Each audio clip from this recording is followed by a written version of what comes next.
This happened last winter, during a week-long snowstorm that shut down most of the town. I live alone in a small house near the edge of the woods, and when the roads ice over, it feels like the rest of the world disappears. That night, the snow was coming down heavy, the kind that muffles sound and makes everything outside feel distant and unreal. I remember checking the time before going to bed, just after 1:30 a.m. That's when I heard the knock. It was faint, almost hesitant, like whoever was outside wasn't sure they should be there. At first, I thought it was ice sliding off the roof or a branch hitting the siding, but then it came again. 3 knocks. Slow, evenly spaced. My stomach tightened instantly. No one should have been out in that storm. The roads were impassable, and the nearest neighbor lived over half a mile away. I walked to the front window and pulled the curtain back just enough to look out. The porch light illuminated thick snow piled high against the steps. There was no one there, but the snow told a different story. Fresh footprints led from the edge of my yard straight up to my front door. They were deep, clear, and recently made. What scared me wasn't that someone had come up to the house. It was that the footprints stopped at the door, and there were none leading away. I stood there staring at the footprints for longer than I'd like to admit. The snow was still falling hard enough that anything old would have been covered already. These were fresh. Whoever made them had been standing at my door just moments ago. I cracked the door open an inch, enough for freezing air to rush inside. The porch was empty. No movement. No sound. I stepped outside, my boots sinking into the snow, and followed the footprints with my eyes. They came from the tree line at the edge of my property, crossed the yard in a straight line, and stopped right at my front door. That's when I noticed something else. The prints were wrong. They were too deep. Each step was pressed farther into the snow than my own, like whoever made them was far heavier than they should have been. And there were no drag marks, no slips, no signs of hesitation, just steady, deliberate steps. I backed into the house and locked the door, telling myself it was probably someone lost, maybe drunk, maybe desperate. Still, I didn't turn the porch light off. I wanted to see if anything changed. About 10 minutes later, I heard it again, another knock. This one was closer to the side of the house, not the front door. I moved slowly through the living room and peeked out the side window. The light barely reached that far, but I could see the snow clearly enough. More footprints. They circled the house. Slow, methodical. They didn't lead up to the window. They just passed by it, like whoever was out there was walking the perimeter, checking every wall. I felt my throat tighten. I grabbed my phone and checked for signal. 1 bar. Barely enough to make a call. I didn't dial yet. I didn't know what I'd even say. Then the knocking came again, this time from the back of the house. 3 knocks. Same rhythm. I stayed frozen, listening. I could hear my furnace humming, the wind howling outside, and beneath it all, something else. A faint crunching sound, slow and heavy, like someone shifting their weight in deep snow. Then, a voice spoke. It wasn't loud. It wasn't angry. It sounded tired. "Can you let me in?" I didn't answer. I didn't move. The voice didn't sound distorted or unnatural, just close, too close. "I know you're awake," it continued. "I can see the light." I reached over and switched off the lamp beside me, plunging the room into darkness. For a moment, everything went silent. Then I heard footsteps again, moving away from the back door, toward the front of the house, toward the window. I slowly lowered myself below the window frame, my heart pounding so hard I was sure it would give me away. The footsteps stopped directly outside, right in front of the glass. Something pressed against the window. Not a hand, not a face, just weight. Enough to make the glass creak softly under the pressure. And from inches away, through the glass, the voice whispered, "It's colder out here now." I stayed crouched beneath the window, barely breathing. Whatever was outside didn't move away. The pressure against the glass stayed steady, like something heavy was leaning into it, testing it. Then, the weight shifted. The glass creaked again, louder this time. I forced myself to stand up slowly and back away from the window, keeping my eyes locked on it. The snowstorm outside had gotten worse, wind howling hard enough to shake the siding. That's when I heard the footsteps again. They weren't crunching through snow anymore. They were on the porch, heavy, deliberate, slow. Each step came closer to the front door. The doorknob rattled once. Not violently, just enough to let me know whoever was out there understood how doors worked. "Please," the voice said again, clearer now. I don't want to stay out here. I grabbed my phone and finally dialed 911. The call connected, but the line was weak, crackling with static. I whispered my address and tried to explain what was happening. As I spoke, the knocking started. Not 3 knocks anymore, just one, over and over, slow, heavy. The dispatcher told me to stay inside, to lock myself in a room if I could. She said officers were on the way, but it would take time with the storm. Then the knocking stopped. For a few seconds, there was nothing but the sound of the wind. I started to think maybe it had left. That's when the pounding hit the door. The entire frame shook as something slammed into it from the outside. Snow fell from the porch roof as the door bowed inward slightly. I stumbled back, my heart racing. Another slam, harder. The deadbolt groaned under the pressure. Through the door, muffled but unmistakable, the voice changed. It wasn't tired anymore. It wasn't calm. "Open it," it growled. "You're warm." The porch light flicked on suddenly, flooding the entryway with harsh, white light. I rushed toward the window beside the door and peeked out. What I saw made my blood run cold. There was someone standing there, tall, far too tall. Their feet were buried deep in the snow, but their head nearly touched the top of the doorframe. Their body was wrapped in dark clothing, soaked through and clinging unnaturally tight. But their face was pressed flat against the glass of the door window, skin pale and stretched, eyes wide and unblinking, and they were smiling. The pounding started again, faster now. The door wasn't going to hold much longer. I don't remember how long the pounding lasted. Seconds felt like minutes, minutes felt endless. Then, suddenly, it stopped. The porch light was still on, casting harsh shadows across the snow, but the figure was gone. I stood there shaking, staring at the door, waiting for another hit that never came. The dispatcher was still on the line when I heard distant sirens cutting through the storm. Relief washed over me so fast my legs nearly gave out. By the time the police arrived, the yard was empty. The snow had already started covering everything again, smoothing the ground like nothing had ever disturbed it. They checked the perimeter with flashlights, their boots crunching through the drifts. One of them stopped near the front porch and called the others over. There was only one set of footprints. They led from the woods to my front door. None circled the house. None pressed against the windows. None led away. When I told them about the voice, the knocking, the thing at the door, they exchanged looks but didn't say much. One officer quietly suggested stress or exhaustion. I didn't argue. The storm passed by morning. The world looked calm again, clean and untouched. But I moved out before the next snowfall. Even now, years later, winter nights still make my stomach tighten. When snow falls heavy and the world goes quiet, I keep my lights off and my phone close. Because sometimes, just before sleep, I swear I hear it again.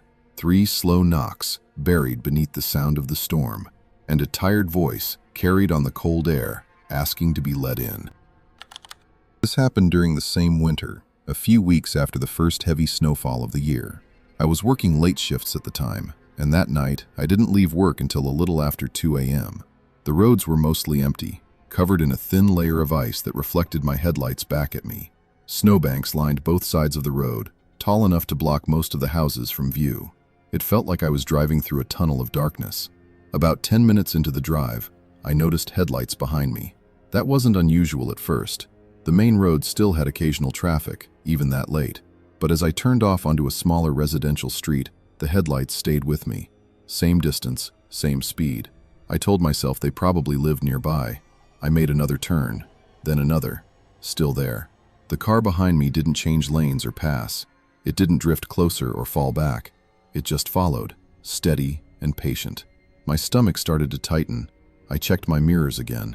The headlights were old and yellowish, not bright LEDs like most cars have now. And I couldn't see the shape of the vehicle at all, just the lights floating in the dark. I slowed down slightly. So did they. That's when I realized something that made my hands start to sweat. I was less than a minute from my house, and whoever was behind me clearly had no intention of turning away. I told myself I was overreacting.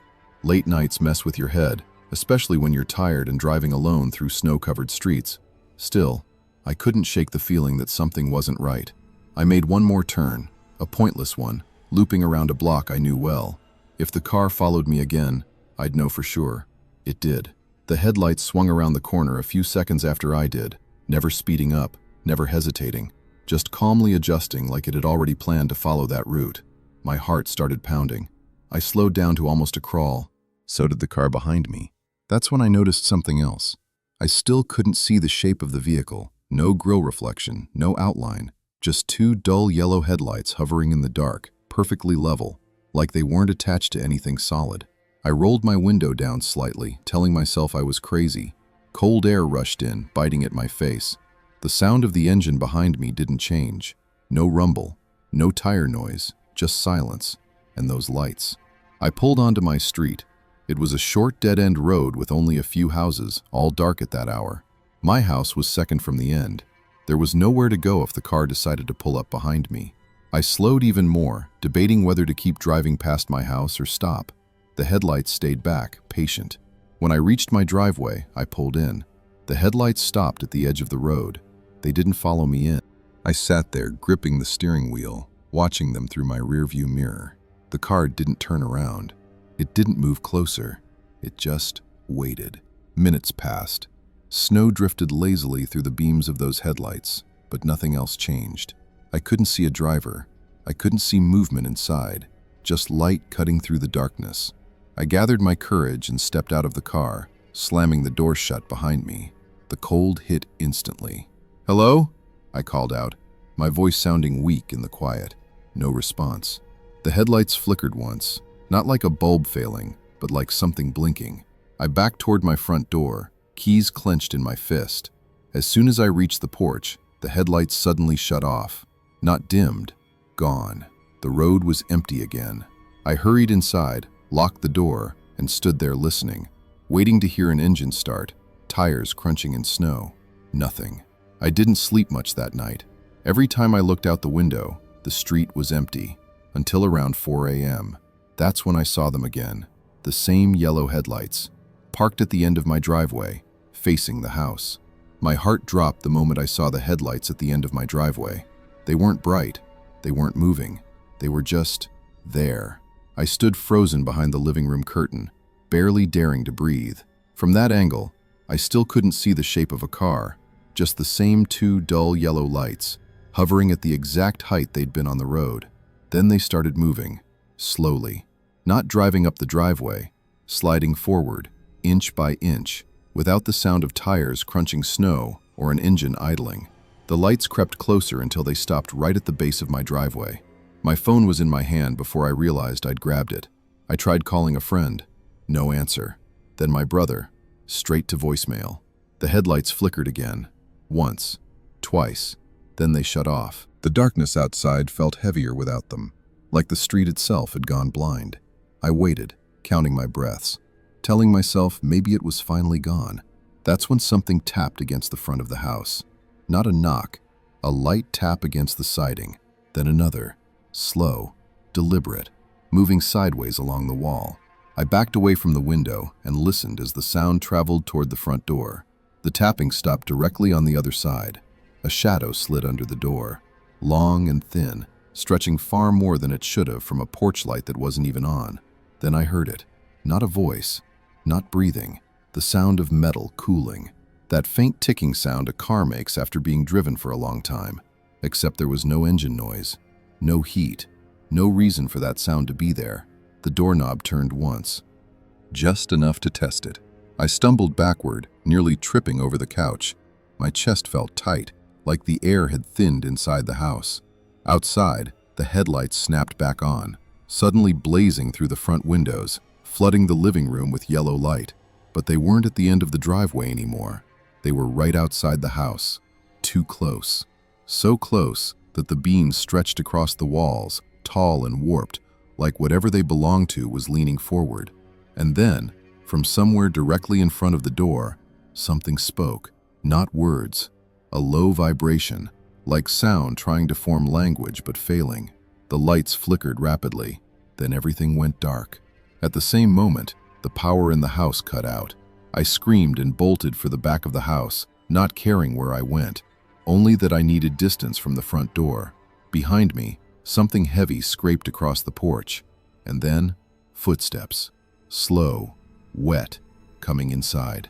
I don't remember unlocking the back door. I just remember the cold hitting my face as I stumbled outside, boots sinking into deep snow as I ran blindly into the yard. I didn't look back. I ran until my lungs burned and my legs gave out, then kept going until I reached my neighbor's house at the corner of the street. I pounded on their door until the lights came on and someone finally answered. They called the police. By the time officers arrived and went back to my house with me, the power was back on. The front door was locked. Nothing inside was disturbed. Outside, the driveway was empty. No tire tracks, no footprints, no sign any vehicle had ever been there. The officers chalked it up to exhaustion. Maybe a car turning around late at night. Maybe my imagination filling in the gaps. I didn't argue. I didn't know how to explain what I'd seen anyway. I stayed somewhere else for a few days after that. A week later, when I finally returned to grab some clothes, I noticed something that still makes my stomach drop. At the very edge of my driveway, right where the headlights had stopped that first night, the snow had melted into two perfect oval patches, even though everything else around them was still frozen solid. I sold the house that spring, but sometimes, on long winter drives late at night, I still see those same dull yellow headlights far behind me in the mirror, never getting closer, never falling back, just following, quietly, waiting for me to go home again. This happened during a brutal winter storm 2 years ago, the kind that shuts down roads and knocks out power for entire neighborhoods. I was living alone in a small apartment at the time, on the top floor of an older building that creaked constantly whenever the temperature dropped. That night, the snow was coming down so hard I couldn't even see the parking lot lights outside my window. The wind howled non-stop, rattling the glass and making the whole place feel unstable. I went to bed early, wrapped in blankets, expecting the heat to struggle like it always did. Sometime after midnight, I woke up sweating. At first, I thought I was sick. My sheets were damp, and the air felt thick and hot, like the apartment had been sealed shut. I sat up and realized the heater was blasting at full power. That wasn't possible. The thermostat was across the room, and I always turned it down before sleeping. I reached over and checked it. It was set to off. I stood up and walked toward the heater, confused. As I got closer, I noticed something that made my stomach tighten. The sound it was making wasn't right. Instead of the usual steady hum, it was clicking irregularly, pausing, starting again, almost like it was responding to something. I turned it off manually. The room fell silent. Relief washed over me as the heat faded, and I went back to bed, telling myself it was just old wiring or a power surge from the storm. I had just closed my eyes when the heater turned back on its own, and this time, it was louder. The heater roared to life so suddenly that I jumped back. Hot air blasted through the vents, louder than before, filling the room with a dry, metallic smell that burned my throat. I walked back to the thermostat, my heart pounding. It still read, off. I flipped the breaker switch connected to the heater and waited. The clicking stopped. The heat faded. I stood there for a moment, listening to the storm outside, trying to calm myself down. Old buildings do weird things in extreme weather. That's what I kept telling myself. I went back to bed. Less than 5 minutes later, the clicking started again. Not from the heater, from the wall. I sat up and listened closely. The sound was coming from inside the apartment walls, like something tapping lightly from the other side. Click, pause, click. It wasn't random. It had a rhythm. Then the heater turned back on, even with the breaker flipped. That's when panic really set in. I grabbed my phone and tried calling the building's emergency maintenance line. No answer. The storm had knocked out service for half the city. My signal kept dropping in and out. As I stood there, sweating in the overheated apartment, I noticed something else that hadn't been there before. The air felt crowded. Not physically, but like I wasn't alone anymore. Like something was sharing the space with me, just out of sight. The heater clicked louder, faster, almost like it was struggling to keep up. The vents rattled violently now, and the walls vibrated faintly with each burst of heat. I turned toward the hallway that led to the bathroom and bedroom. The door to the utility closet was open. I never left it open. Inside that closet was the building's old heater unit, a rusted metal box with exposed pipes and warning labels faded almost white. I hadn't opened it once since moving in. Warm air was pouring out of it. As I stepped closer, the clicking changed. It sounded wet now, sticky, like something shifting against metal. Then I heard breathing, slow, deep, in sync with the heater's rhythm. I froze in the doorway, staring into the dark space behind the unit. The pipes were vibrating gently, like veins pulsing beneath skin. The heater shut off. The breathing didn't. From inside the closet, something whispered. Not loudly, not urgently, comfortingly. "Don't turn it off." My hands shook as I reached for the closet door, ready to slam it shut. Before I could touch it, the heater exploded back to life at full power, and the door slammed shut on its own, locking me out, locking whatever was inside with me. The heat became unbearable within minutes. My apartment felt like an oven, the air thick and hard to breathe. Sweat ran down my face and soaked through my clothes as the heater roared non-stop, louder than I'd ever heard it before. I rushed to the breaker panel and flipped every switch down. Nothing happened. The heater didn't even hesitate. The clicking inside the walls turned frantic now, overlapping with that slow, steady breathing coming from the utility closet. Each inhale seemed to make the heater surge hotter, stronger, like it was being fed. I backed away, panic setting in hard. My vision started to blur at the edges, and my head throbbed with pressure. I fumbled with my phone, trying again to call for help, but my screen lagged and froze. Then I heard movement behind the closet door. Not footsteps, a dragging sound, like something heavy shifting its weight against the metal from the inside. The door handle twitched. Once, twice. I screamed and stumbled back as the closet door bowed outward slightly, metal creaking under pressure. The heater's roar dropped suddenly. Not off, just lower, like it was listening. Then the whisper came again, closer this time, clearer. "You don't need the cold," it said softly. "You'll sleep better warm." The room tilted as dizziness hit me. The windows were fogged completely now, condensation dripping down the glass. I tried forcing one open, but it wouldn't budge, frozen shut from the outside. The heater spiked again, blasting scalding air through the vents. My skin burned where the air hit it. I dropped to my knees, gasping. That's when I noticed the shadows. They weren't matching the light anymore.